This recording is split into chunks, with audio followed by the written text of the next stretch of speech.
Aloha všichni, vítejte u dalšího videa, to jsem neřekl strašně dlouho. Vítejte u dalšího vlogu a je to strašně dlouho a sakra, dneska se něco konečně bude dít. Je pravda, že poslední vlog jsme tady měli zhruba 3 roky zpátky a teďka poslední dobou byly hlavně herní videa, já o tom vím, ale něco málo jsem kvůli tomu chtěl i připravit a něco tady přišlo. Jdeme se to podívat. Pokud jste náhodou noví na tomhletom kanále, tak já jsem Kafe, čus. A dneska se podíváme na takovou malinkou drobnost, která mi konečně udělala neskutečně superový den. Schválně dejte mi vědět do komentářů, co si myslíte, že to bude. Tady to máme! Dorazilo nový mazlík na natáčení. Jdeme to asi rovnou kuchnout. Ještě se potřeba rychle skočit pro malou drobnost, aby to vůbec fungovalo. Jdeme na to. Tak se na tebe jdem podívat. Už jsem se to teda stihnul aspoň odříznout z těch folií, aby jsme tady nemuseli dlouho čekat. A jdem na to. Čau, kamaráde. Konečně jsem se rozhoupal trošku zlepšit kvalitu toho natáčení a myslím si, že cesta, kterou se teďka chci vydat, je pro mě zajímavá a myslím si, že DJI-ko Osmo Pocket 3 v Creator Combu je ten správný výběr. Ok, já jsem si to malinko přenes na vedlejší stůl, natrhl jsem si tady folii, abychom tady nemuseli jednoruč dělat nějaký šílenosti. Kámo, ty vole, se úplně na to těším. Je to strašně malinký, já jsem si upřímně myslel, že to bude třeba jako větší, ale kdo ví, hele, čekej. Jo, tady je ještě folie. Ta se naštěstí jednoručně dá sundat, ten větší kus jsem musel odříznout. Jasně, tohle nežerat, to je proti molům.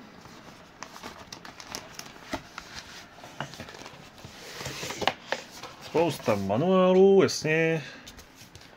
Tady bude to hlavní důležitý. A tady.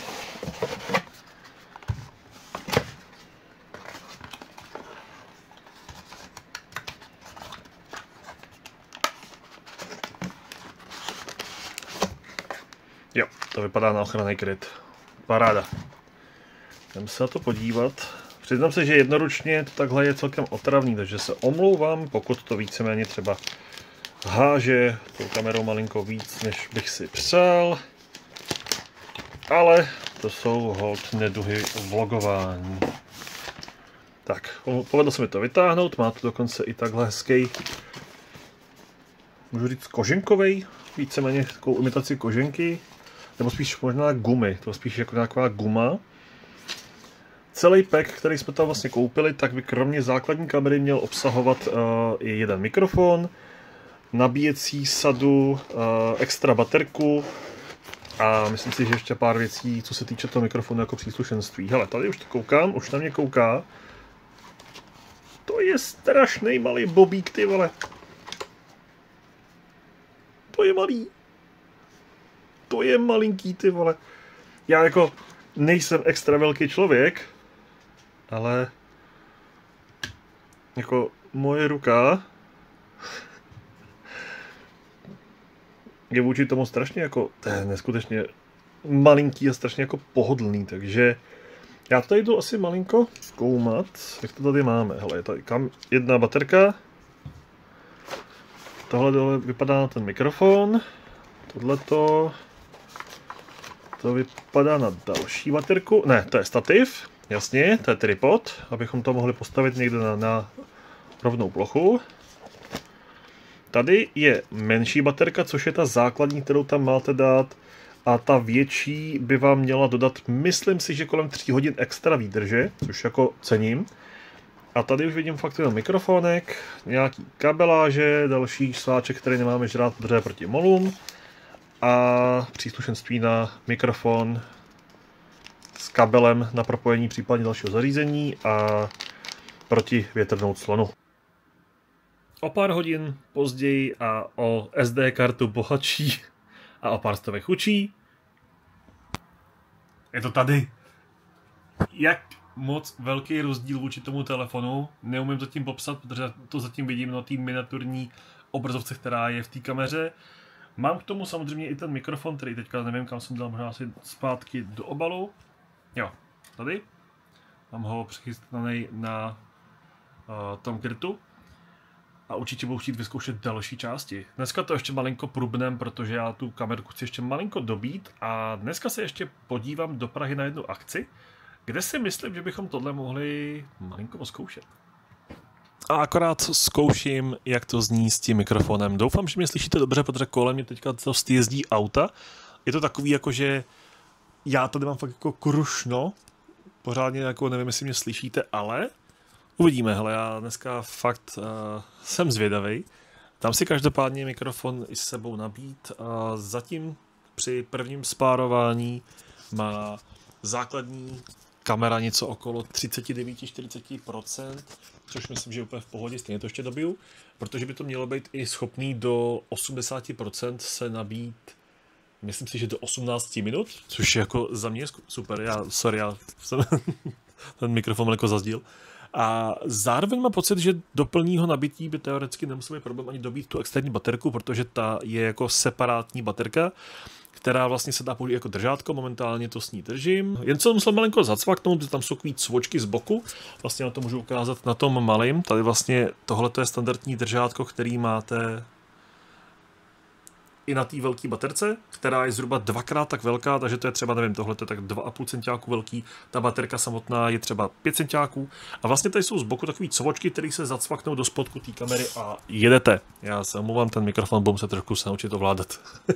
Já jsem to jako zvyklý mluvit jako tak daleko od toho, ale hele, uvidíme, to ukazuje, že to něco málo bere. A zároveň, jakmile dobiju tu baterku, tak by se měl mít vlastně připravenou kapacitu na výdrž něco okolo 4,5 hodin.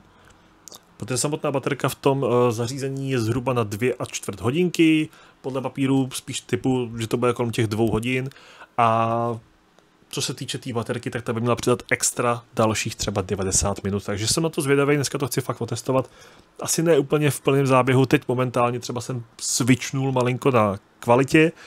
Mám tam vlastně možnost točit ve Full HD, 2,7K anebo ve 4K 60 snímcích. Budu muset asi vymyslet, co mi přesně jako vyhovuje i po stránce kvality, i po stránce toho výsledného objemu dat. Přece jenom 4K jsem tady s tom 256 GB kartou, myslím, že jsem bral. Jo, 256 GB kartou jsem schopen nahrávat maximálně okolo 4 hodin a 2,7K, které jsou furt podle mě adekvátně vysoké kvality a vlastně to není ani potřeba potom nějak přerendrovat do něco slabšího, tak vlastně tam jsem schopen něco okolo 6,5 hodin.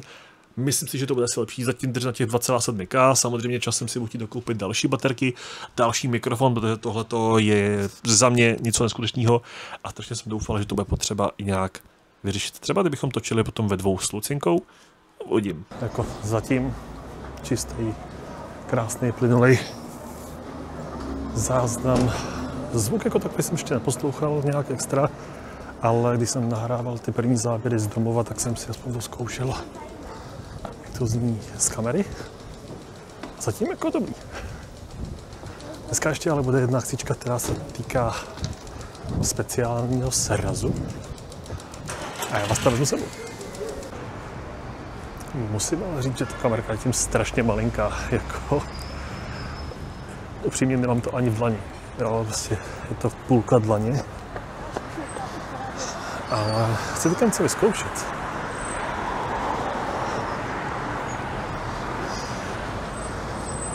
Normálně tohle pletivo bych klidně řekl, že je větší otvor než průměr téhle kamery. Takže se normálně bojím, abych to takhle nespustil. Začíná trošku foukat, takže doufám, že mě slyšíte dobře. Najednou vím, že tohle ten vlog bude takový hodně kecací, testovací, ale aspoň to bude takový zajímavý. Tady se můžete podívat na momentálně rozestavený most je špatně pojmenovaný. Prostě momentálně nám chybí část mostu, protože ho rekonstruujou. Už odřízli tamhle tu levou část a tamhle tu druhou. jako tady ten prvek, že já to otočím jedním klikem a on to udělá takhle krásně tu 180. To je bomba. Jako naprosto chápu všechny ty recenze lidí, kteří to vyhlašují jako jednu z nejlepších kamer, kterou můžete momentálně mít na vlogování, na nějaký přirozený kamerový záběry. A je fakt, že to je tak miniaturní, že vás vlastně jako ani nepřeváhá nějaká jako stresová situace, nebo vlastně ani nějaká nervozita. A vlastně koukáte do něčeho tak malého, že se bojíte, že to je, já bych to přirovnal velikosti, jak jsou ty ruční větráčky, co jsou třeba na festivalech. Víte, malý, jak zapnete a fouká to na vás, tak ještě menší je ta kamerka. Boží, miluju to. Výhoda toho, že máte vlastně solo mikráček, tak vlastně nemusíte se to nějak držet v ruce, že to máte v pohodě. Já teďka teda přímě nevím, kolik toho slyšíte kvůli tomu větru, ale je to skvělé. Líbí se mi ještě to, že tam přidáváte vlastně pár věcí navíc. Třeba tohle, to je baterka. Funguje to jako separátní stojánek, na který našroubujete stativ.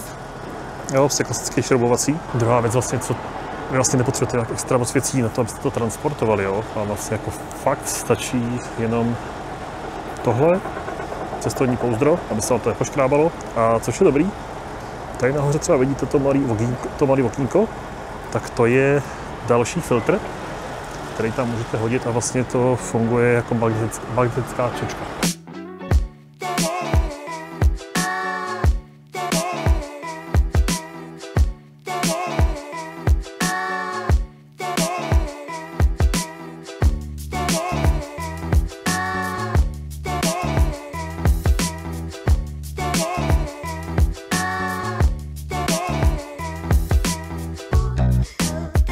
Vlastně dneska já mám s sebou jenom takovouhle malou taštičku, která víceméně jako jenom přes rameno a úplně v pohodě to narvu celou výbavu, náhradní baterku, powerbanku a sluchátka, takže nepotřebujete mít prostě úplně ekvip, který sežere zimotový kufr.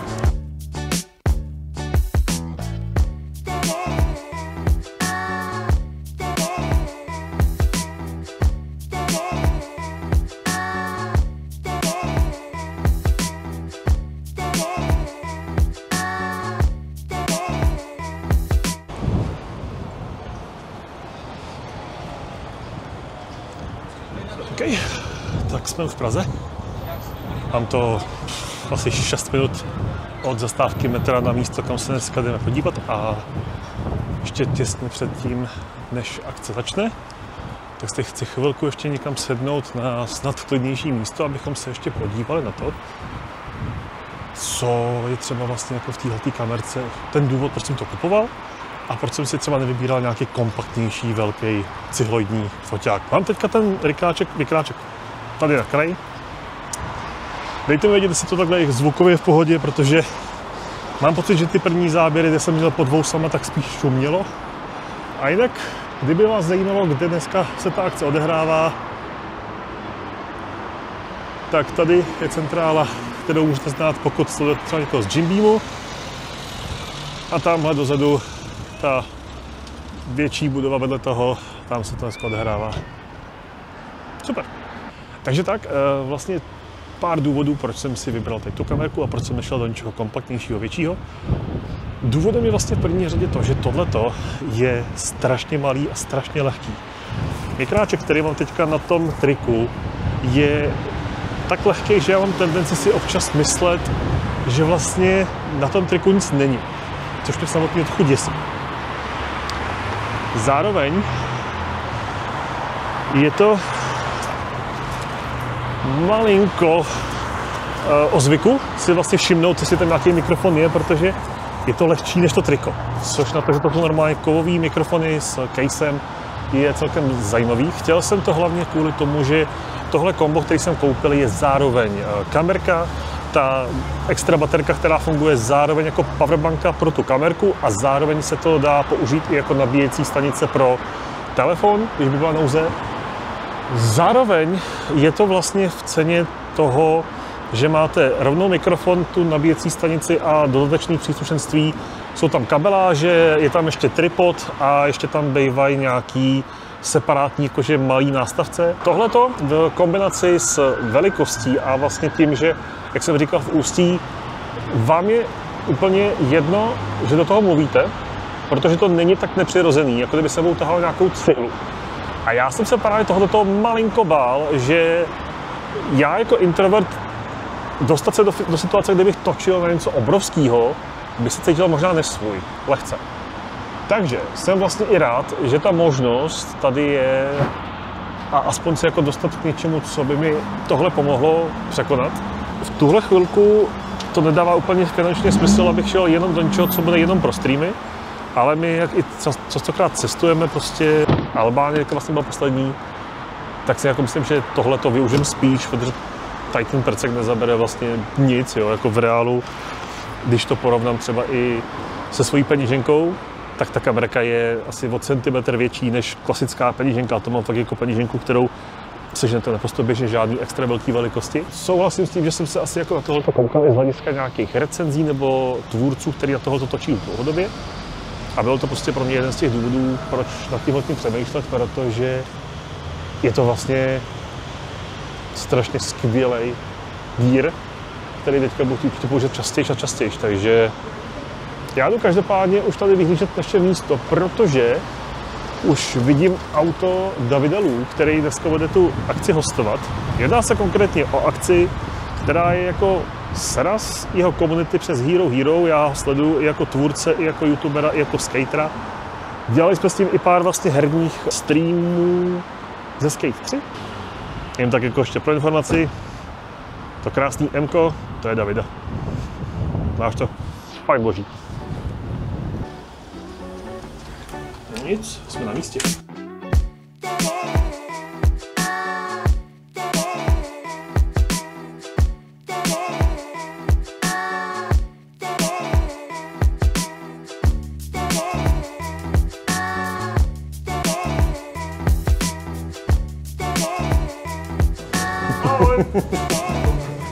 Zvuková zkouška. Check. Dejte si zatím něco dobrého k pití, protože jídlo je teprve na cestě a za chvilinku začínáme.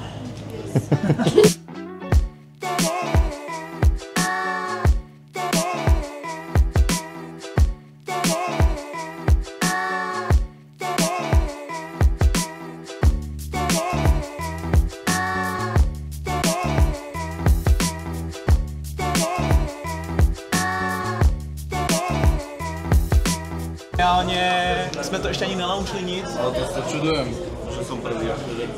Yes, já vím. To je reálně kercha. To piči. Prcek a jdeš. Je to super. Zdravím všechny. Právě teď testujeme kameru, jsme na Hero Hero meetupu a pamatujte na jednu jedinou věc, že nekoukejte na Netflix, ale sledujte Sunset, který dneska mi asi mít nebude, protože venku zataženo. Jako je tam pěkně hnusně, co jako budu říkat, no. Celý je teďka naše, na celý večer. Je boží.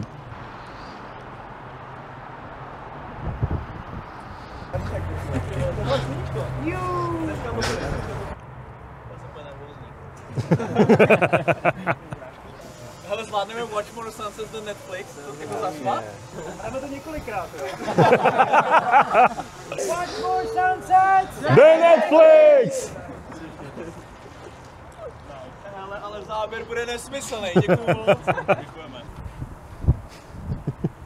Tak jo, pojďme ještě udělat bordel, a tady mám ještě záběr na blízko, tak pojďme udělat ještě pořádný bordel. Takže 3, 2, 1. Hey! Přátelé, ten zažil, to, co nezažil žádnej dron. Ahoj všichni. Je další den, já už jsem po včerejšku vlastně ani moc nenatáčel. Ve výsledku jsem byl spíš jako úplně pohlcený tou akcí, protože bylo to vlastně jako akce, kde zároveň bylo live natáčení podcastu. Měl jsem možnost tam pokecat s Davidem Lu, s jeho týmem, který se nachází v jeho videích, nebo který sami tvoří nějaký videa. Docela jsem se tam od nich i nějaký věci mohl i zeptat, jak to třeba oni mají. Teď přijde ta nejhorší fáze pro mě a to je edit a následně to vydat, přece jenom vy víte, když edituju něco, tak to chvíli trvá. Vlastně jsem se musel ještě i zpětně opravit a opravuju svoje tvrzení začátku videa. Poslední vlog vyšel před 4 rokama. To je docela dost. S tím musím něco udělat. Celkově akce byla vlastně situovaná v budově, kde sídlí Jim Beam. Bylo to 7. patro, který bylo úžasný. Bylo nás tam třeba 40, což v rámci prvního srazu na Hero je docela jako zajímavý, takže shoutout to Davidlu za to, že to takhle krásně uspořádali a vymysleli. Jídlo, který jsme tam měli, top strop. Začalo to jako velice dobře tím, že tam byly různý taky ty boxíky ochutnávkových setů z bagetérky. Pane bože, pak to úplně topovali, protože celou tu akci tam vlastně doprovázeli tím, že jsme si tam mohli ochutnat kánsky, což jsou vlastně mineralizované vody s různou příchutí, velice dobrý. Jablečnou jsem se trošku bál a ta mě trošičku zklamala. Lepší třeba citrusová, za mě top. A do toho všeho ještě potom přivezli bagety od Banmi a jako, můj bože, to bylo naprosto peckovní. A já jsem jako i chtěl celkově tu kameru teďka vzít jako takovej zátěžový test, protože určitě budu chtít do budoucna točit i nějaký pravidelnější vlogy, co se týče i našich třeba výletů, když jdeme někam. Vlastně jsem upřímně zvědavej na to, jak to teďka s tou kamerkou bude vypadat. Je to prostě jenom o naučení, tenhle ten vlog, ačkoliv já popravdě nevím, jak teďka už je v tuhle chvilku dlouhej. Mám dohromady nějakých 38 z záběrových scén. Jestli to ve výsledku je podcast lomeno vlog, který má půl hodiny, jo, je to možný. Vím, že bude v tomto případě celý ten vlog strašně nekonzistentní po stránce kvality, protože jsem si tam hrál s různým nastavením, zkoušel jsem tam nějaký záběry, které jsou ve 4K, zkoušel jsem nějaký full framey, které byly třeba v 2,7K, něco jsem zkoušel v časozběru. Nevím, jestli nakonec použiju úplně všechno, ale rozhodně budu moc rád, když mi dáte vědět do komentáře, jestli třeba pro vás nějakým způsobem důležitější ta kvalita, že jestli to třeba jako fakt jet 4K only, nebo jestli to třeba jako spíš držet na těch 2,7K, abych zase třeba mohl natáčet trošku díl. Říkám, tenhle ten vlog bude porovnávačka telefon versus kamera v X nastavení, takže budu určitě rád, když mi to trošku pomůžete i nějak sladit. Budu spíš rád, když mi dáte vědět, jaký formát těch vlogů vám vlastně vyhovuje, jaký třeba sledujete rádi. Budu určitě rád, když mi dáte vědět třeba do komentáře, jestli ty vlogy budete chtít víc potom stylizovat i třeba na to cestování, a nebo třeba jestli kvůli tomu cestování bude lepší jakoby vytvořit úplně třeba separátní kanál, který nebude s tím gamingem nějak spojený, což mi taky jako napadlo. Gaming jako takový samozřejmě pokračuje dál. Momentálně jedeme vlastně styl, že každý streamy, který jsou na Twitchi, tak archivujeme zpětně po nějaký době na YouTube. Už teďka ale rovnou můžu říct, že jsme přišli o 9 let záznamů a nebude teda možný využít veškerý archiv všech starých streamů, který jsme měli. U některých streamů jsem za to rád, u některých streamů ještě něco jsme zachránili a možná se to ještě budu pokoušet nějak dodělávat. Vlastně velký důvod, proč jsem si tady to nakonec vybral tuhle kamerku, je vlastně ta volnost toho, že já pokud chci natáčet a pokud vysloveně vím, že mám něco, co bych chtěl teďka jako zabrat, takže proto jsem si chtěl vlastně vzít něco, co rychle zapnu, přijde ta myšlenka, chci to natočit, natočím. To je vlastně ten důvod. Já jsem chtěl něco vlastně rychlého, kompaktního, lehkého, co nebudu muset nastavovat dlouho. A DJI Osmo Pocket 3 to úplně všechno naprosto v perfektním stavu splňuje. Od příštího videa nebo vlogu, takže se vlastně můžete těšit na další videa, který by mohli tu kamerku trošičku využít. My se každopádně uvidíme u dalšího videa. To bylo z dnešního chaotického vlogu všechno. Já se na vás budu těšit u dalšího videa. Komu se video líbilo, budu určitě rád, když necháte like a komentář. A kdo by chtěl další videa vidět, ať to nechá odběr. Mějte se krásně. Čus.